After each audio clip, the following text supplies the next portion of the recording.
வணக்கம். புதிய தலைமுறையின் கற்க கசடர நிகழ்ச்சிக்கு உங்களை வரவேற்கிறோம்.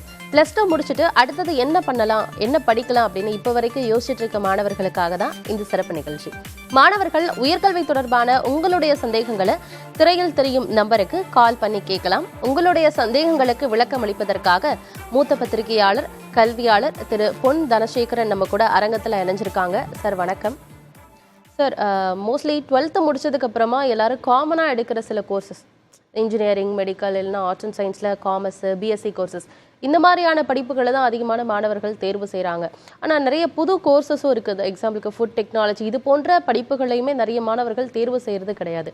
புது புது கோர்சஸ்னால் என்ன வந்திருக்கு சார்? மாணவர்கள் அதிகம் தேடாத கோர்சஸ், ஆனால் அதுக்கான ஸ்கோப் வந்து நல்லா இருக்கும் அந்த கோர்சஸ். அந்த மாதிரினா என்னென்ன கோர்சஸ் இருக்குது சார்? நீங்கள் பார்த்தீங்கன்னா கோர்சஸ் வந்து பாப்புலராக இருக்குது அப்படிங்கிறது வந்து வருஷத்துக்கு வருஷம் மாறும். கரெக்ட். ஒரு பீரியடில் வந்து கம்ப்யூட்டர் சயின்ஸ், ஐடி, என்ன இன்ஃபர்மேஷன் டெக்னாலஜிக்கு ரொம்ப இருந்தது. இப்போ வந்து artificial intelligence, data science, cyber security, இந்த மாதிரி கோர்ஸ் எடுத்துக்கிட்டு இருக்காங்க. நம்ம வந்து இதே மாதிரி ஃபுட் டெக்னாலஜி மாதிரி இருக்குது, விஷுவல் கம்யூனிகேஷன் இருக்குது, என்ன பிகாம் மாதிரியான சப்ஜெக்ட்டுக்கு தொடர்ந்து ஒரு பெரிய மதிப்பு இருந்துக்கிட்டே இருக்குது. இந்த மாதிரி வந்து பல்வேறு கோர்ஸ்கள் ஒவ்வொரு வருஷமும் புதுசாக நிறைய வந்துடுறதில்ல. ஏற்கனவே இருக்கிற கோர்ஸில் சிலது பாப்புலராக இருக்கும். மெக்கானிக்கல் இன்ஜினியரிங், சிவிலுக்கு ஒரு பீரியட் ரொம்ப பாப்புலர் இருந்தது. அப்புறம் வந்து இப்போ வந்து நார்மலாக இருக்கிற மாதிரி இருந்துகிட்ருக்கு. நம்ம வந்து எப்பயுமே வந்து படிப்பை பற்றி யோசிக்கும்போது எந்த படிப்பை எடுத்தாலும் அதில் மிகச்சிறப்பாக படிக்கின்ற மாணவர்களுக்கு என்ன வாய்ப்பு அதிகமாக இருக்கிறது. படிப்பில் வந்து உயர்ந்தது தாழ்ந்தது எதுவும் கிடையாது. படிப்புங்கிறது வந்து படிப்பை நம்ம எப்படி படிக்கிறோம் அப்படிங்கிறத பொறுத்து தான் அந்த படிப்புக்கான மரியாதையும் அந்த படிப்புக்கான வேலை வாய்ப்பு நம்மளுக்கு கிடைக்கும் அப்படிங்கிறத வந்து அனைவரும் புரிஞ்சுக்கணும். நம்ம வந்து மாணவர்கள் வந்து செலக்ட் பண்ணுறதுல வந்து முதல்ல வந்து தங்களோட திறமையின் அடிப்படையில், மதிப்பெண்கள் அடிப்படையில், விருப்பத்தின் அடிப்படையில் வந்து ஒரு படிப்பை தேர்வு செய்யும் போது தான் அந்த படிப்பை வந்து சிறப்பாக படிக்க முடியும் அப்படிங்கிறதான் வந்து எல்லாரும், கல்வியாளர்களும் சரி, என்ன உளவியல் ஆலோசகர்களும் சொல்கிறாங்க. அதை வந்து நம்ம வந்து பின்பற்றணும். மற்றவங்க சொல்வதற்காகவோ தெரிந்த நண்பர்கள் எடுக்கிறாங்க அப்படிங்கிறதுக்காகவோ ஒரு படிப்பை எடுக்க வேண்டியதில்லை அப்படிங்கிறது தான். புது படிப்புகளுக்கு வந்து வரும்போது பார்த்திங்கன்னா இந்த வருஷம் ஆர்டிஃபிஷியல் இன்டெலிஜென்ஸுக்கு 8000க்கு மேற்பட்ட சீட்டுகளுக்கு வந்து கல்லூரிகள் அனுமதி கேட்டு அண்ணா பல்கலைக்கழகத்துக்கு வந்திருக்கிறதா தகவல்கள் வந்திருக்கு. நம்ம வந்து எந்த படிப்புக்கு சேர்றதா இருந்தாலும் அந்த படிப்புக்கு இருக்க கல்லூரியில் வந்து தகுதி வாய்ந்த ஆசிரியர்கள் இருக்கிறார்களா அப்படிங்கிறத பார்க்கணும். அங்கே உள்ள உள்கட்டமைப்பு வசதிகள் இருக்கிறதா, அந்த கல்லூரி ஏற்படுத்தப்பட்டு பல ஆண்டுகள் ஆகிருந்துச்சுன்னா நிச்சயம் வந்து அங்கே வசதிகள் இருக்கும். அங்கே படித்த மாணவர்களுக்கு வந்து வேலைவாய்ப்பு எப்படி இருக்கிறது, இதையெல்லாம் பார்த்து நாம் வந்து அந்த கல்லூரியை வந்து தேர்வு செய்யணும். அப்போ தான் வந்து நம்மளுக்கு இருக்கும். வேலைவாய்ப்பு கொடுக்க கேம்பஸ் பிளேஸ்மெண்ட் இருக்குது அப்படிங்கிறதுக்காண்டி மட்டும் ஒரு கல்லூரியை தேர்ந்தெடுக்க வேண்டியதில்லை. ஏன்னு கேட்டால் நமக்கு அதில் கிடைக்குமா, நம்ம எப்படி படிக்கிறோம் அப்படிங்கிறது ரொம்ப இம்பார்ட்டன்ட். கல்லூரியில் கட்டமைப்பு வசதிகளும், ஆசிரியர்கள், கல்லூரி நிர்வாகம் வந்து அந்த கல்லூரி வளர்ச்சியில் மாணவர்களின் அக்கறை, இதெல்லாம் கருத்தில் கொண்டு தான் வந்து நம்ம வந்து கல்லூரியை தேர்வு செய்யணும். எவ்வளவு கட்டணம் இருக்கும் அப்படிங்கிறதையும் நம்ம மைண்டில் வச்சு தான் மாணவர்கள் ஒரு கல்லூரியையும் ஒரு படிப்பையும் சூஸ் பண்ணுறாங்க. சார், +2 முடித்த மாணவர்கள் +2க்கு அப்புறமா நம்ம என்ன படிக்கலாம் அப்படின்னு சொல்லி ஒரு சில சந்தேகங்களை கேட்டிருக்காங்க. அது என்னன்னுங்கிற நம்ம பார்த்துடலாம். என்னோட 12th மார்க் வந்து 591 அவுட் ஆஃப் 600. நான் என்னோட இன்ஜினியரிங் கட் ஆஃப் வந்து 199.5. நான் கம்ப்யூட்டர் சயின்ஸ் குரூப் தான் எடுத்தேன். ஸோ நான் வந்து இன்ஜினியரிங் டிகிரி தான் படிக்கலான்னு இருக்கேன். இப்போ நான் வந்து ஃபாரினில் போய் எப்படி இன்ஜினியரிங் டிகிரி படிக்கணும் அப்படிங்கிற சுத்தமாக ஐடியா எனக்கு எதுவும் இல்லை. ஸோ ஆனால் எனக்கு வந்து ஃபாரினில் போய் படிக்கணும் அப்படிங்கிற ஆசையாக இருக்குது. ப்ளஸ் மாஸ்டர்ஸும் ஃபாரினில் பண்ணணும் அப்படின்னு ஆசையாக இருக்குது. அதுக்கேற்ற மாதிரி அதுக்கான ஸ்காலர்ஷிப்ஸ் எதுவும் இருக்கா? வந்து கம்ப்யூட்டர் சயின்ஸ் குரூப் தான் எடுத்திருக்கேன். அதனால் அடுத்து வந்து என்ன ஃபீல்டு சூஸ் பண்ணலாம் அப்படின்ற ஒரு குழப்பத்திலே இருக்கேன். ஐடி ஃபீல்டை சூஸ் பண்ணலான்ட்டு போனால் இதில் வந்து இப்போ வந்து ஐடி ஃபீல்டில் வந்து நிறையா பேர் வந்து வேலையை விட்டு தூக்குறாங்க. அதாவது கம்ப்யூட்டர் சயின்ஸுக்கும் ஐடிக்கும் வந்து அதிக வித்தியாசங்கள் கிடையாது. என்ன பாடத்திட்டங்கள் வந்து ரெண்டு, கம்ப்யூட்டர் சயின்ஸ் வந்து அடிப்படை விஷயங்கள் இருக்கும், இது அப்ளிகேஷன் ஓரியன்டாக இருக்கும். நீங்கள் டிகிரி இங்கே படிச்சுட்டு வெளிநாடுகள் போய் படிக்கிறது அப்படிங்கிறதுக்கு படிக்க போகலாம். இப்போ டிகிரி முடித்த உடனே டிகிரி படிக்கிறதுக்கே உங்களோட மதிப்பெண்கள் 95% மேற்பட்டு இருந்து சிபிஎஸ்சியில் படித்திருந்தால் வந்து நேஷனல் யூனிவர்சிட்டி ஆஃப் சிங்கப்பூர் மாதிரியான கல்லூரிகளுக்கு வந்து அவங்க செலவில் நீங்கள் படிக்கலாம், ஸ்காலர்ஷிப் வாங்கி. ஆனால் எப்படி அப்ளை பண்ணுறது சார்? அவங்களுக்கு வந்து அந்த அவங்களோட வெப்சைட்டுக்கு போனோம்னா நம்ம அந்த இதுக்காண்டி போட்டிருப்பாங்க. ஆனால் வந்து அதுக்கு டைம் முடிஞ்சிருச்சா என்னங்கிறத பார்க்கணும். இதே அப்ளை பண்ணும்போது சார் என்னென்ன விஷயங்கள்லாம் ஸ்டூடெண்ட்ஸ் இங்கே என்ட்ரி பண்ணுவாங்க. நம்ம வந்து மார்க் வச்சு தான் அவங்க எடுக்கிறாங்க, வேற என்ட்ரன்ஸ் எல்லாம் இல்லை. அதை வந்து நம்ம வந்து எப்படி பார்க்குறோம், அதை வந்து அவங்க வந்து அப்ளை பண்ணோம்னா அவங்க நேரடியாக என்ன பண்ணுவாங்க அப்படின்னா நம்மளை இன்ட்ரி பண்ணுவாங்க. நம்மளோட அப்ளிகேஷன்லாம் பார்த்துட்டு அதில் என்னென்ன டேட்டா கேட்டிருக்காங்க, என்னென்ன டீட்டெயில்ஸ் கேட்டிருக்காங்க இருக்கும். இப்போ ஸ்டேட் போர்டு இல்லைன்னா வேறு போர்டில் படித்தவங்கன்னா அவங்க லாங்குவேஜ் டெஸ்டிங் காண்டி வந்து அந்த எக்ஸாமினேஷன் வேணும், அந்த மார்க் வேணும் அப்படின்னு கேட்பாங்க. அது இல்லாமல் வந்து நம்ம ஜப்பானில் போய் படிக்கணும் அப்படின்னு நினைக்கலாம். +2 முடித்த உடனே படிக்கணும் அப்படின்னு நினைக்கிறோன்னா ஓராண்டு ஜப்பான் மொழியை படிப்பதற்கு ஆர்வம் இருக்கின்ற மாணவர்கள், அக்கறை கொண்ட மாணவர்கள் வந்து அதில் அவங்களுக்கு வந்து சென்னையில் உள்ள ஜப்பான் துணை தூதரகம் இருக்குது. அந்த துணை தூதரகத்தில் வந்து அவங்களோட இணையதளத்தில் வெளியிடுவாங்க. அதில் போட்டோம்னா நம்ம வந்து அந்த காலேஜில் அட்மிஷன் வாங்கி அந்த அவங்க டெஸ்ட் வச்சு நம்மளை செலக்ட் பண்ணிட்டாங்கன்னா நம்ம படிப்பு செலவு முழுக்க அவங்க எடுத்துக்கிடுவாங்க. ஓராண்டு ஜப்பானில் போய் ஜப்பான் மொழி கற்றுக்கணும், அப்புறம் வந்து பாடத்திட்டங்களை படிக்கலாம், படித்து மட்டும் வெளியில் வந்துடலாம். சார் அந்த ஓராண்டு ஜாப்பனீஸ் லாங்குவேஜ் கற்றுக்கணும்னு சொன்னீங்களா, அதுக்கான செலவுமே வந்து அவங்களே கொடுத்துருவாங்க. அதில் ஒன்றும் பிரச்சனை கிடையாது. இவர் டிகிரி முடிச்சுட்டு வெளிநாடு போகணும் அப்படின்னா போகலாம். ஏன்னா அதுக்கு வந்து 2 விதமான வாய்ப்புகள். ஒன்று வந்து என்னென்னு கேட்டால், நம்ம வந்து வெளிநாடு போக போகிறோம் அப்படின்னா அதற்கேற்ற அளவுக்கு நம்ம தகுதி திறமைகளை வளர்த்து கொள்வது, என்ன ப்ராஜெக்ட் பண்ணுறது, இன்டர்ன்ஷிப் பண்ணுறது, செமினாரில் பங்கேற்கிறது, மார்க்கை விட நம்மளோட திறமைகள், அடிப்படை விஷயங்கள். இப்போ கம்ப்யூட்டர் சயின்ஸ் படிச்சிருக்கிறாருன்னா அவர் வந்து கம்ப்யூட்டர் லாங்குவேஜ், கம்ப்யூட்டர் டூல் ஏதாவது 1-2 வந்து அவர் ஸ்ட்ராங்காக இருக்கணும். அந்த மாதிரி இருக்கிறவங்க வந்து எதுக்கு அங்கே படிக்க போகிறோம், என்ன கோர்ஸ் எடுக்க போகிறோம் அப்படிங்கிறது வந்து படிப்பதற்கு ஓராண்டுக்கு முன்னாலவே வந்து அதை அந்த கல்லூரிகளுக்கெல்லாம் விண்ணப்பிப்பதற்கு தயாராகிடும். காலேஜை செலக்ட் பண்ணணும். அமெரிக்கா, யூரோப், அந்த யூரோப்ல கண்ட்ரிலலாம் என்ன மெத்தட் அப்படிங்கறத நம்ம தொடர்ந்து பேசலாம். பார்த்தீங்கன்னா ஒரு காலர் இணைஞ்சிருக்காங்க, பேசிடலாம். திருவண்ணாமலையிலேருந்து ரிஸ்வானா இணைஞ்சிருக்கீங்க. உங்க சந்தேகம் என்ன ரிஸ்வானா? இப்போ 50% மார்க் தான் எடுத்திருக்காங்க குழந்தை, பெண் குழந்தை. அவங்களுக்கு என்ன மேற்கொண்டு படிக்க வைக்கலாம்? காமர்ஸ் குரூப் எடுத்திருந்தாங்க. 50% மார்க் வாங்கியிருக்காங்க. நீங்கள் 50% மார்க் எடுக்கிறாங்க அப்படின்னா அவங்க என்ன படிப்பில் அவங்களுக்கு ஆர்வம் இருக்குங்கிறத பார்க்கணும். நீங்கள் +2ல் எடுத்த மார்க் அப்படிங்கிறத வச்சுக்கிட்டு உங்கள் பொண்ணு வந்து சராசரி கீழே இருக்குது அப்படின்னலாம் நினைக்க வேண்டியதில்லை. நீங்கள் பார்த்தீங்கன்னா திண்டிவனத்தில் இருளர் இனத்தை சேர்ந்த பெண் வந்து ஒரு பிஎஸ்சி பாட்டனி எடுக்கும்போது +2ல் 52% எடுத்தாங்க. எம்எஸ்சியில் வந்து அவங்க 62% எடுத்தாங்க. என்ன பிஹெச்டி பண்ணுறதுக்காக ஆல் இண்டியா எக்ஸாமினேஷனில் 760 பேரில் அவங்க செலக்ட் ஆகி என்ன 38,000 ரூபா ஸ்காலர்ஷிப்போட பிஹெச்டி வந்து லயலா காலேஜில் இப்போ படிச்சுக்கிட்டு இருக்காங்க. இருளர் இனத்தின் முதல் டாக்டர் பட்டம் பெறும். அதனால் நீங்கள் வந்து மார்க் குறைச்சதை இல்லை, அவங்களுக்கு எந்த பாடப்பிரிவு பிடிக்கிறதோ அந்த பாடப்பிரிவில் சேர்க்கணும். ஏன்னா அவங்களுக்கு பிடிக்காத பிரிவில் சேர்க்கணும். காமர்ஸ் எடுத்திருக்காங்கன்னா காமர்ஸில் வந்து பிகாம் கிடைக்குதான்னு பார்க்கணும். பிகாம் கிடைக்கல அப்படின்னா எக்கனாமிக்ஸ் எடுக்கலாம். இல்லை எந்த அடுத்து என்ன வேலைக்கு போக போகிறோமோ அதுக்கு தகுந்த படிப்புகளை எடுக்கணும். அப்போ தான் எடுத்து அந்த பொண்ணுக்கு வந்து எது படிக்க முடியுது அப்படிங்கிறது தெரிஞ்சால் தான் நம்ம வந்து டிசைட் பண்ணுறதுக்கு வசதியாக இருக்கும். சார் இந்த யூரோப் கண்ட்ரீஸில் போய் ஸ்டூடெண்ட்ஸ் படிக்கிறதுக்கான வாய்ப்புகள் என்னென்ன இருக்குன்னு அப்படின்னு சொல்லுங்கள். அதாவது வெளிநாடுகளில் படிக்கணும் அப்படின்னு நினைக்கிறவங்க வந்து பெரும்பாலும் வந்து லாங்குவேஜ் டெஸ்டிங் எக்ஸாமினேஷன் முதல்ல எழுதணும். அந்த டெஸ்டிங் எக்ஸாமினேஷனுக்கு வேல்யூ வந்து 1 வருஷம் 2 வருஷம் அந்த மாதிரி இருக்கிறப்ப IELTS, TOEFL இந்த மாதிரி எக்ஸாம் எழுதணும். சில நேரங்களில் US யூனிவர்சிட்டி GRE கேட்கலாம், அந்தந்த யூனிவர்சிட்டியை பொறுத்தளவில். இதை எழுதி கையில் வச்சுட்டு நம்மளோட லாஸ்ட் இயர் கடைசி வருஷத்துக்கு முந்தின செமஸ்டர் வரைக்கும் இருக்க மார்க்கில் வச்சு அப்ளிகேஷன் போடலாம். அப்ளிகேஷன் போடும்போது நம்மளுக்கு வந்து ஸ்டேட்மெண்ட் ஆஃப் பர்பஸ் அப்படிங்கிறது ரொம்ப முக்கியமானது. அந்த ஸ்டேட்மெண்ட் ஆஃப் பர்பஸ் வந்து நம்மளை பற்றி, நம்மளோட திறன்களை பற்றி, நம்மளோட எதிர்பார்ப்புகளை பற்றி எல்லாத்தையும் வந்து அந்த பல்கலைக்கழகத்துக்கு சொல்கிறதற்கான குறிப்பு. இப்போ நான் வந்து ஒரு ப்ராஜெக்ட் பண்ணுறேன், இல்லை ஒரு செமினார் எடுத்திருக்கேன் அப்படின்னா அதை எப்படி நம்ம SOPயில் ஆட் பண்ணலாம் பற்றி தொடர்ந்து பேசலாம் சார். ஒரு காலர் இணைஞ்சிருக்காங்க, உங்களுடைய சந்தேகத்தை கேட்கலாம். ஹலோ, சொல்லுங்கள் சார், உங்கள் சந்தேகத்தை கேளுங்க.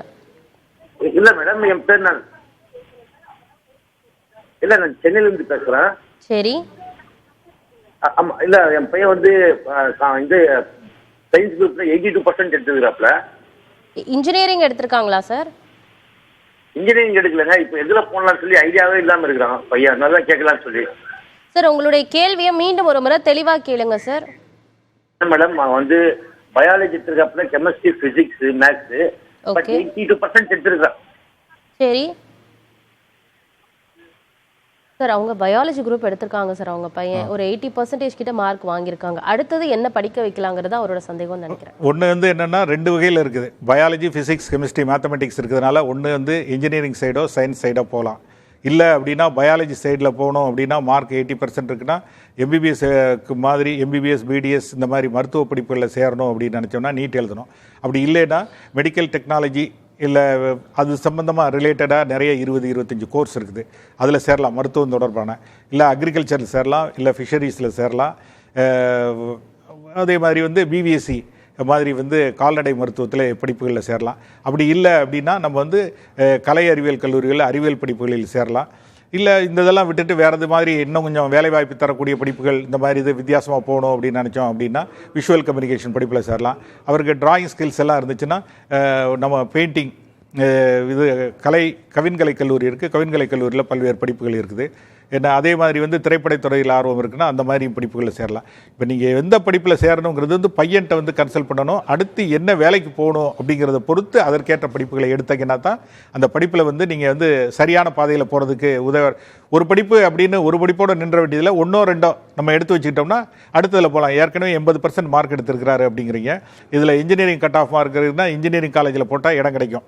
பெரும்பாலும் வந்து இப்போ 1,00,000 மாணவர்கள் தான் அந்த மாதிரி விண்ணப்பிச்சிருக்கிறாங்க, இடம் கிடைக்கும். நம்மளுக்கு நல்ல மார்க் ஓரளவு இருந்ததுன்னா ஒரு மாடரேட் காலேஜில் கூட உங்களுக்கு இடம் கிடைக்கும். ஓகே சார், அடுத்த காலர் இணைஞ்சிருக்காங்க. மணிகண்டன், உங்களுடைய சந்தேகத்தை கேட்கலாம். மணிகண்டன் சார் வணக்கம் சார். சொல்லுங்க சார், என் பொண்ணு வந்து +2 முடிச்சிருக்கு sir. 496 mark, biology group. Okay sir. அதாங்க பயாலஜி குரூப்பு. வெட்னரி வந்து கட் ஆஃப் கிடைக்குமா என்னன்னு ஒரு சந்தேகம். இதுல பயாலஜி சார் வெட்னரி போகணும்னு நினைக்கிறாங்க. வெட்னரியில கட் ஆஃப் கிடைக்குமா அப்படிங்கிறது இருக்குல்ல, இது வந்து எப்படின்னு கேட்டிங்கன்னா அப்ளிகேஷன் போட்டோம்னால இந்த மார்க் கிடைச்சிருக்கா, போன வருஷம் கிடைச்ச மார்க் வச்சு இந்த வருஷம் அப்படிங்கிறதெல்லாம் வந்து செய்ய முடியாது. ஏன்னு கேட்டால் போன வருஷம் ஒரு மாதிரி இருந்திருக்கும், இந்த வருஷம் ஒரு மாதிரி மாறும். நம்ம வந்து என்னன்னு கேட்டால் நீங்கள் அப்ளிகேஷன் போடும்போதே வந்து பிபிஎஸ்சி இங்கே போடும்போது நீங்கள் நீட் எக்ஸாம் உங்களே இருக்குது மார்க் எவ்வளவு, அதில் நீங்கள் எத்தனாவது ரேங்க் வர போகிறீங்கிறது தெரியாது. அந்த நீட் எக்ஸாம் ரிசல்ட் வந்த பிறகு தான் தெரியும். ஆனால் நீங்கள் வந்து என்னென்னு கேட்டால் பிபிஎஸ்சி போடுங்க, அது இல்லைன்னா ஆல்டர்னேட்டாக வந்து வேறு அது இல்லாமல் இருக்கிற அக்ரிகல்ச்சர் மாதிரி இருக்க சப்ஜெக்டில் போடலாம். பிபிஎஸ்சி இல்லாமல் அங்கே அதுலேயே வந்து இப்போ வேறு சில கோழி வளர்ப்பு இந்த மாதிரி வேறு இதெல்லாம் சில படிப்புகள் இருக்குது. டைரி டெக்னாலஜி இந்த மாதிரி படிப்புகள் இருக்குது. கால்நடை மருத்துவ பல்கலைக்கழகத்தின் கீழே அந்த படிப்புகளில் கூட எடுக்கலாம். இந்த மதிப்பெண்களுக்கு கிடைக்குமா இத்தனை கட் ஆஃப் எடுத்திருக்கோம் அப்படிங்கிறது வந்து இப்போதைக்கு சொல்ல முடியாது. ஏன்னா அது சொல்வதுங்கிறது வந்து யாராலும் சொல்ல முடியாது. ஏன்னு கேட்டால் அந்த மார்க் வந்து அந்த ரேங்க் லிஸ்ட் வந்த பிறகு தான் கிடைக்குமா இல்லையாங்கிறத ஒரு கால்குலேட் பண்ணி சொல்ல முடியும். மற்றும் ஒரு காலர் இணைஞ்சிருக்கீங்க. லதா, உங்களுடைய சந்தேகத்தை கேளுங்க. லதா வணக்கம் மேம். வணக்கம் மேம், உங்க சந்தேகத்தை கேளுங்க. என்னோட பொண்ணு சந்தியா மேம் 12th பயோமேக்ஸ் எடுத்திருக்காங்க. ஓகே. அவங்க இப்போ இன்ஜினியரிங் பிஇ பண்ணுவோம் சிஎஸ்சின்னு இருக்காங்க. ஓகேமா. அது பயோமேக்ஸ் எடுத்துட்டு நம்ம கம்ப்யூட்டர் இதை எடுத்தா கொஞ்சம் கஷ்டமா இருக்குமா இல்லை எப்படி இருக்குன்னு சார்ட்ட கேட்கலான்னு கால் பண்ணேன் மேம். அதெல்லாம் ஒன்றும் இல்லை, ஏற்கனவே +2 மேத்தமெட்டிக்ஸ் படிச்சிருக்கிறாங்க. என்ன இப்போ நீங்கள் படித்து முடிச்சுட்டு இப்போ காலேஜ் ஆரம்பிக்கிறதுக்கே ஆகஸ்ட் கடைசி வரைக்கும் ஆகும்.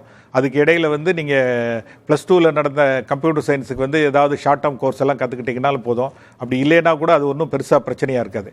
ஏன்னு கேட்டால் வந்து மேத்தமெட்டிக்ஸ் தான் வந்து அதுக்கு வந்து கம்ப்யூட்டர் சயின்ஸுக்கு அடிப்படை. மேத்ஸ் படிச்சிருக்கிறதுனால அது ஒன்றும் பிரச்சனையாக இருக்காது. Okay sir. இப்போ ஒரு காலர் இணைஞ்சிருக்காங்க சார், பேசிடலாம். மகாலட்சுமி இணைஞ்சிருக்கீங்க, உங்க சந்தேகத்தை கேட்கலாம். மகாலட்சுமி வணக்கம் சார். என் பையன் வந்து கெமிஸ்ட்ரியில் சேரணும்னு சொல்கிறான், அந்த குரூப்பை பற்றி சொல்லுங்க. கெமிஸ்ட்ரி படிக்கலாம். பிஎஸ்சி கெமிஸ்ட்ரி படிக்கிறது ஒன்று. இன்னொன்று என்னென்னு கேட்டால் 5 வருஷம் இன்டகிரேட்டட் கோர்ஸாகவும் இருக்குது. சில இடங்களில் சென்ட்ரல் யூனிவர்சிட்டிஸில் பார்த்தீங்கன்னா 5 இயர்ஸ் இன்டகிரேட்டட் கோர்ஸஸ் இருக்குது. கெமிஸ்ட்ரி படித்து முடிச்சுட்டு நீங்கள் வந்து எம்ஃபில் கிடையாது, இப்போ நேரடியாக பிஹெச்டி முடிச்சுட்டு வேலைகளுக்கு போகலாம். என்ன கெமிஸ்ட்ரி நல்ல சப்ஜெக்ட் தான். நீங்கள் வந்து ஃபிசிக்ஸ், கெமிஸ்ட்ரி, மேத்தமெட்டிக்ஸ் 3 வந்து அடிப்படை அறிவியல். அதில் வந்து நீங்கள் எந்த சப்ஜெக்ட்னாலும் எடுத்து போகலாம். கெமிஸ்ட்ரி படித்தவங்களுக்கு வந்து லேபரட்டரிஸில் வந்து முக்கியமாக வந்து வேலை வாய்ப்புகள்லாம் அதிகமாக இருந்துக்கிட்டு இருக்குது. அதனால் நீங்கள் வந்து கலை அறிவியல் கல்லூரியில் அவர் விருப்பம் இருக்கிற பட்சத்தில் வந்து அந்த 3 ஆண்டு படிப்பை படிக்கலாம். இல்லைன்னா 5 ஆண்டு படிப்பை முடிச்சிட்டாருன்னா முடிக்கும்போது வந்து கேட் அப்படிங்கிற ஒரு எக்ஸாமினேஷன் இருக்குது. கேட் எழுதி முடிச்சாச்சுன்னா பிஹெச்டி படிக்கிறதுக்கு ஸ்காலர்ஷிப்போட வாய்ப்புகள் இருக்குது. அடுத்த காலர் கோவையிலிருந்து உமா இணைஞ்சிருக்கீங்க, உங்க சந்தேகத்தை கேட்கலாம். உமா. ஹலோ உமா, உங்க சந்தேகத்தை கேளுங்க. சார் சொல்லுங்க. சார் எங்க பொண்ணு பார்த்தீங்கன்னா physics, chemistry, maths, computer science எடுத்திருக்காங்க. சரி. இது வந்துட்டு முடிச்சதுக்கு அப்புறமா இப்போ என்ன குரூப் எடுத்து என்ன குரூப் எடுக்க, அதாவது என்னன்னு கேட்டால் இப்போ +2 படிச்சுட்டு இருக்கிறாங்கங்கிறீங்க. +2 படிச்சுட்டு இருக்கிறது வந்து maths, physics, chemistry, computer science எடுத்திருக்கவங்க வந்து நீங்கள் பொண்ணோட விருப்பத்தை கேட்கணும். நீங்கள் விருப்பத்தை கேட்கணும். அவங்களை படிக்கிறதுக்கு நிறைய வாய்ப்புகள் இருக்குது. எப்படின்னு கேட்டால் ஒன்று வந்து பிஎஸ்சி இன்ஜினியரிங் சைடில் வந்து கம்ப்யூட்டர் சயின்ஸோ ஐடி அந்த மாதிரி படிக்கலாம். இல்லை ஆர்டிஃபிஷியல் இன்டெலிஜென்ஸ் அது வந்து புதுசாக வந்துக்கிட்டு இருக்கிறது. இப்போ வந்து கம்ப்யூட்டர் சயின்ஸும் ஐடி வந்து எல்லா இடங்களையும் கல்லூரிகளில் இருக்கும், அல்லது வேறு இசி மாதிரியான கோர்ஸ் எல்லாம் இருக்குது. அந்த படிப்புகளை வந்து தேர்வு பண்ணலாம். இன்ஜினியரிங் காலேஜ் வேண்டாம் அப்படின்னு நினச்சிட்டோம்னா சயின்ஸ் கோர்ஸ் எடுக்கணும் அப்படின்னா வந்து நம்ம வந்து சென்ட்ரல் யூனிவர்சிட்டிஸில் வந்து 5 இயர் இன்டகிரேட்டட் கோர்ஸ் இருக்குது. அதே மாதிரி வந்து திருச்சியிலையும் வச்சுருக்கிறாங்க. மனோன்மணி சுந்தரனாலையும் 5 year integrated course science courses இருக்குது, அது படிக்கலாம். இல்லை அப்படின்னா ஐஏஎஸ்சிஆர் மாதிரியான மத்திய கல்வி நிறுவனங்களுக்கு நுழைவுத் தேர்வு மூலம் எழுதுனோம்னா 5 இயர் இன்டகிரேட்டட் கோர்ஸ் அங்கேயும் இருக்குது. ஓகே சார், அடுத்த காலர் வாலாஜாபேட்லேருந்து சங்கர் இணைஞ்சிருக்கீங்க. உங்கள் சந்தேகத்தை கேட்கலாம் சார். சார் சொல்லுங்க சார். எங்க பாப்பா வந்து 344 மார்க் எடுத்திருக்காங்க சிபிஎஸ்சி சிலபஸ். சரி, அவங்க வந்து BE computer science, BTech computer science என்ன டிஃபரெண்ட்? எங்களுக்கு பிடெக் தான் வேணும்னு கேக்குறாங்க. அதாவது அது சொல்லுங்க. அதாவது எப்படின்னு கேட்டால் BE computer science, BTech computer science ரெண்டுக்கும் வித்தியாசம் கிடையாது. அண்ணா யூனிவர்சிட்டியில் பார்த்தீங்கன்னா என்ன பிஇ கம்ப்யூட்டர் சயின்ஸ்னு இருக்கும். என்ன தனியார் நிகர்நிலை பல்கலைக்கழகங்களில் பார்த்தீங்கன்னா பிடெக்னு வச்சுருப்பாங்க. ஐஐடியில் வந்து பிடெக்னு இருக்கும். என்ன என்ஐடிஸில் வந்து பிடெக்னு இருக்கும். மற்ற இடங்களில் பிஇ இருக்கும். அது வந்து என்னென்னா நேம் தான் வித்தியாசம் மொழியே, வேறு ஒன்றும் கிடையாது. இப்போ இங்கே படிக்கிறோம், வெளிநாட்டில் போய் படித்தோம் அப்படின்னா மாஸ்டர் டிகிரிக்கு எம்எஸ்ன்னு கொடுப்பாங்க, இல்லைன்னா யூரோப்பியன் கண்ட்ரீஸில் எம்எஸ்சி அப்படின்னு கொடுப்பாங்க. ஆனால் எல்லாம் ஒன்று தான், நம்ம படிக்கிற படிப்பு தான். அந்த படிப்பில் திறமையும் இருந்துச்சுன்னா அந்த வேலை வாய்ப்புகள் கிடைக்கிறதுக்கான வாய்ப்பு இருக்குது. ரெண்டுக்கு வித்தியாசம் ஒன்றும் கிடையாது. அடுத்த காலர் ஸ்ரீஷா இணைஞ்சிருக்கீங்க. உங்கள் சந்தேகத்தை கேட்கலாம். ஹலோ, வணக்கம் ஸ்ரீஷா. ஹலோ, உங்க சந்தேகத்தை கேளுங்க. மேம், என் பையன் வந்து இப்போ +2ல வந்து பயோமேக்ஸ் எடுத்திருக்கான் மேம். சரி, ஓகேங்க. இப்போ வந்து பிஎஸ்சில வந்து அவனுக்கு கம்ப்யூட்டர் ரிலேட்டடா என்ன விதமான குரூப் எடுக்கலாம் அப்படின்னு சொல்லிட்டு தான் நான் கேள்வி கேட்கலாம் வந்தா இருக்கேன் சார். கொஞ்சம் கன்ஃபியூஸா இருக்கு. ஸோ பிஎஸ்சில வந்து கம்ப்யூட்டர் ஓரியன்டா ஃபியூச்சர்ல வந்து நல்ல ஃபோக்கஸ் வர மாதிரி. இப்போ வந்து என்னென்னு கேட்டால் பிசிஏ படிக்கலாம். பிசிஏ முடிச்சுட்டு எம்சிஏ படிக்கலாம். எம்சிஏ 2 வருஷம் ஆகிட்டாங்க. பிஎஸ்சி கம்ப்யூட்டர் சயின்ஸ் இருக்குது. அதே மாதிரி அண்ணா யூனிவர்சிட்டியில் வந்து எம்எஸ்சி கம்ப்யூட்டர் சயின்ஸ் இருக்குது, எம்எஸ்சி ஐடி இருக்குது. அதையும் வந்து அது 5 வருஷ கோர்ஸு, அதுவும் +2 ஸ்டூடெண்ட்ஸுக்கு தான், அதுவும் படிக்கலாம். நீங்கள் வந்து அடுத்த காலர் மதுரையிலிருந்து சுதா இணைஞ்சிருக்கீங்க. உங்கள் சந்தேகத்தை கேட்கலாம் சுதா. சார், இது ஃபர்ஸ்ட் குரூப் பயோமேக்ஸ் குரூப் எடுத்து படிச்சிருக்கோங்க சார் பாப்பா. Okay sir. BSc forensic science and criminology எடுத்து படிக்கலான்னு இருக்காங்க சார். அதை பத்தி தெரிஞ்சுக்கிறோங்க சார். பிஎஸ்சி ஃபாரன்சிக் சயின்ஸ் படிக்கிறதுக்கு வந்து அவங்களுக்கு விருப்பம் இருக்கிற பட்சத்தில் வந்து அதை எடுத்து படிக்கலாம். என்ன அதை முடிச்சுட்டு எம்எஸ்சி முடிக்கலாம். எம்எஸ்சி முடிச்சுட்டு நீங்கள் தடய அறிவியல் துறையில் வந்து வேலை வாய்ப்புகளை தேடலாம். அதுலேயே ஆய்வு மேற்கொள்கிறதுக்கும் வாய்ப்புகள் இருக்குதுங்க. அது மாதிரி சார், மோஸ்ட்லி இந்த வெளிநாடுகளில் கல்வி பயில்வது பற்றி நம்ம பேசிகிட்டு இருந்தோம்ல சார். இப்போ யூரோப் கண்ட்ரீஸ்லலாம் இப்போ நான் போகிறேன் அப்படின்னா எனக்கு அங்கே இருக்க ஒரு அரசு கல்வி நிறுவனத்திலே எனக்கு வேலை கிடைக்குமா, இல்லை ப்ரைவேட் இதில் கிடைச்சிது அப்படின்னா அதில் கட்டணம் அதிகமாக இருக்கும். ஸோ அதுக்கு ஏதாவது ஸ்காலர்ஸ் அந்த மாதிரிலாம் ஏதாவது ஆஃபர் பண்ணுவோம்? அதாவது எப்படின்னு கேட்டிங்கன்னா, யூரோப்பியன் கண்ட்ரீஸில் வந்து பார்த்தா கவர்மெண்ட் இன்ஸ்டியூஷனில் வந்து ஃபீஸ் ஸ்ட்ரக்சர் பார்த்தா ரொம்ப கம்மியாக இருக்கும். சில இடங்களில் பார்த்தா ஆல்மோஸ்ட் நில் அப்படின்னு இருக்கும். ஆனால் லிவிங் காஸ்ட் அப்படிங்கிறது கூட இருக்கும். நம்மளுக்கு வந்து என்னென்னா வந்து உங்களுக்கு பேங்க்கில் வந்து நம்ம ஒரு வருஷத்துக்கு தேவையான பணத்தை வந்து போட வேண்டியது இருக்கும். ஒரு வருஷம் எவ்வளவு காஸ்ட் லிவிங் காஸ்ட்டுக்கு வந்து ஒரு 900 யூரோஸ், 950 யூரோஸ், முன்னால் 700 732 இருந்தது, இப்போ 909. அது தவிர வந்து நம்மளுக்கு தேவையான செலவுகள் இருக்குல்ல, அது எந்த ஊரில் காலேஜ் கிடைக்குது, யூனிவர்சிட்டியில் கிடைக்கிறதுங்கிறத பொறுத்து இருக்குது. ஆனால் யூனிவர்சிட்டிக்குள்ளே இருக்கிறது கிடைக்காது. கொஞ்சம் பார்ட் டைம் ஒர்க்கெல்லாம் சிலர் பார்ப்பாங்க. ஆனாலும் கூட என்னென்னா கல்வி உதவித்தை வாங்கி தான் படிக்க வேண்டியது. அரசு சார்பில் இருக்கிற நிறுவனத்தில் அவங்க வந்து ஃபீஸ் தான் வெய்வர் இருக்கும். ஹாஸ்டல் ஃபீஸ் எல்லாம் நம்ம தான் கட்டுறது மாதிரி இருக்கும். இப்போ காமன்வெல்த் ஸ்காலர்ஷிப் மாதிரி இருக்கிறது கிடைக்குன்னா முழு செலவையும் எடுத்துக்கிடுவாங்க. அந்த காமன்வெல்த் ஸ்காலர்ஷிப்க்கு வந்து கவர்மெண்ட் ஆஃப் இந்தியாவுக்கு அப்ளை பண்ணணும். ரொம்ப வெரி ஃபியூ ஸ்டூடெண்ட்ஸ்க்கு தான் வந்து வருஷத்துக்கு அது செலக்ட் ஆவாங்க. ஆனால் இப்போ இந்த காமன்வெல்த் ஸ்காலர்ஷிப் அது எப்படி சார் அப்ளை பண்ணுவாங்க? அது வந்து கவர்மெண்ட் ஆஃப் இந்தியா வந்து அனௌன்ஸ்மெண்ட் இருக்கு. அதில் வந்து என்னென்னா வருஷத்துக்கு 3 பேர் 5 பேர் அந்த 3 பேருக்குள்ளே தான் எடுக்கிறாங்க. அதில் வந்து நம்மளோட திறமை வாய்ந்த மாணவர்களுக்கு அந்த ஸ்காலர்ஷிப் கிடைக்கணும் அப்படிங்கிறது தான். பிஹெச்டி அப்படிங்கிறது இப்போ வந்து எல்லா பல்கலைக்கழகங்கள்லேயும் வந்து அது ஸ்காலர்ஷிப் வந்து இருந்துகிட்டு இருக்கு. இப்போ யூரோப்போட அமெரிக்கா, கனடாவில் வந்து லிவிங் காஸ்ட் ஜாஸ்தி அப்படிங்கிறதுனால தான் வந்து யூரோப்பியன் கண்ட்ரீஸுக்கு இப்போ மாணவர்கள் நிறைய பேர் போய்கிட்டு இருக்கிறாங்க. ஆனால் இப்போ நம்ம ஸ்டேட் கவர்மெண்ட் சார்பாக என்ன வசதிகள் செஞ்சு கொடுக்குறாங்க சார்? இப்போ +2ல வந்து இப்போ நான் முதல்வன் திட்டத்தின் கீழ் இந்த வருஷத்தில் தைவானில் 2 அரசு பள்ளியில் படித்த மாணவிகள், விளிம்பு நிலை மாணவிகள் 2 பேர் படிக்கிறதுக்கு இடம் கிடைச்சிருக்கு. அவங்க அங்கே அரசு செலவில் அங்கே படிச்சுட்டு வர்றாங்க. ஒருத்தங்க வந்து மெக்கானிக்கல் இன்ஜினியரிங், ஒருத்தங்க இன்டர்நேஷ்னல் பிஸ்னஸில் ஜாயின் பண்ணியிருக்காங்க. இது வந்து வெளிநாடுகளில் படிப்பதற்கு அரசு பள்ளி மாணவர்களுக்காக என்ன தமிழக அரசாங்கம் செய்து வருகிற ஒரு ஊக்கமளிக்கின்ற ஒரு முயற்சியாக வந்து இருக்குது. ஆனா இது வெறும் கோர்சஸ்க்கு மட்டுமா சார்? இப்போ அவங்களோட அகாமடேஷன் இருக்கும், எல்லாம் தான் கோர்சஸ் எல்லா செலவும் உங்க கையில இருந்து ஒன்றும் செலவழிக்க வேண்டியது கிடையாது. இதுக்கு நம்ம எப்படி அப்ளை பண்ணோம் சார்? இது வந்து அது நான் முதல்ல ஸ்கீம்ல வந்து அதுக்கு அந்தந்த ஸ்கூல்ல மூலம் வந்து அவங்களுக்கு அனௌன்ஸ்மெண்ட் வரும். அதுக்கு வந்து அப்ளை பண்ணி அந்த ஸ்டூடெண்ட்ஸ் எல்லாம் இன்டர்வியூ பண்ணி அதில் செலக்ட் பண்ணுவாங்க. அந்த காலேஜுக்கு அப்ளை பண்ணோன்னா அட்மிஷன் கிடைக்கணும், அந்த மாதிரி இருக்குது. இப்போ வெளிநாடுகளில் படிக்கிறதுக்கு வந்து பார்த்திங்கன்னா தாழ்த்தப்பட்ட மாணவர்கள், பழங்குடியினர், என்ன அதே மாதிரி வந்து டீநோட்டிஃபைடு கம்யூனிட்டிஸ் சேர்ந்தவர்களுக்கு வந்து மத்திய சமூக நலத்துறை அமைச்சகத்தின் சார்பில் வந்து ஸ்காலர்ஷிப் கொடுக்குறாங்க, முழு ஸ்காலர்ஷிப். அதில் செலக்ட் ஆகிட்டோம்னா எந்த யூனிவர்சிட்டியில் கிடைச்சிருக்கோ அந்த யூனிவர்சிட்டியில் படிப்பதற்கான முழு செலவையும் அரசாங்கமே ஏற்றுக்கணும். வருஷத்துக்கு சுமார் 100 பேர் செலக்ட் பண்ணுறாங்க. ஒரு காலர் இணைஞ்சிருக்காங்க. ஷாம் இணைஞ்சிருக்கீங்க, உங்கள் சந்தேகத்தை கேட்கலாம் Sham. BSc computer science with data analytics எடுத்தா என்ன scope ma'am? BSc computer science with data analytics கேட்குறாங்க சார். நீங்கள் இது ஆர்டிஃபிஷியல் இன்டெலிஜென்ஸ் ஆர்டிஃபிஷியல் இன்டெலிஜென்ஸ். இப்போ ஆர்டிஃபிஷியல் இன்டெலிஜென்ஸும் டேட்டா சயின்ஸ் வந்து இப்போ வந்து லேட்டஸ்ட்டாக வந்து நிறைய பேர் வந்து சேர்ற சப்ஜெக்டாக இருக்குது. ஏன்னா ஆர்டிஃபிஷியல் இன்டெலிஜென்ஸ் வந்து முன்னால் பயோடெக்னாலஜி மாதிரி, நேனோ டெக்னாலஜி மாதிரி இப்போ வளர்ந்துட்டு வர்ற முக்கியமான தொழில்நுட்பம். அந்த தொழில்நுட்பம் படிக்கிறதுக்கு வந்து இப்போ இந்த கோர்ஸுக்கு வந்து இந்த வருஷம் நிறைய பேர் இருக்கிறாங்க. ஆனால் வந்து என்னென்னா நம்ம சேர்றதுக்கு முன்னால் நம்ம படிக்க சேர்கிற கல்லூரியில் வந்து தகுதி வாய்ந்த ஆசிரியர்களும் உள்கட்டமைப்பு வசதி இருக்குதாங்கிறத பார்த்துக்கிட்டு சேரணுங்கிறது தான் ரொம்ப முக்கியமானது.